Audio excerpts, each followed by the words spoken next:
திமுக எதிர்ப்பை மட்டுமே மூலதனமாக கொண்டு ஆட்சியை கைப்பற்றிவிடலாம் என்று கருதுகிறார் தமிழக வெற்றி கழகத்தின் தலைவர் விஜய் அவர்கள்.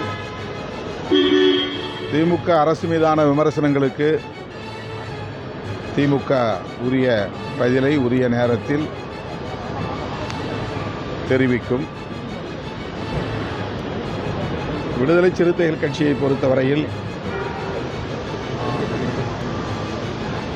விஜய் அவர்களின் வரவால் தமிழகத்தில் ஆட்சி மாற்றம் நிகழ்ந்துவிடும் என்று ஒரு மாயத் தோற்றத்தை சிலர் உருவாக்குகிறார்கள்.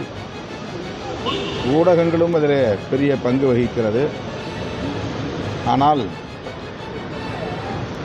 திராவிட முன்னேற்றக் கழகம் தனித்து ஆட்சியை நடத்தவில்லை. ஒரு கூட்டணி பலத்தோடு ஆட்சியில் இருக்கிறது.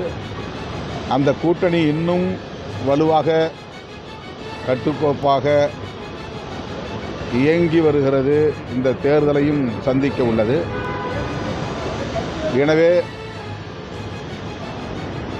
மதசார்பற்ற முற்போக்கு கூட்டணியை வீழ்த்தக்கூடிய அளவுக்கு, ஆட்சி மாற்றத்தை ஏற்படுத்தக்கூடிய அளவுக்கு ஒரு தாக்கத்தை விஜய் அவர்களால் ஏற்படுத்த முடியாது என்று நான் பெரிதும் நம்புகிறேன்.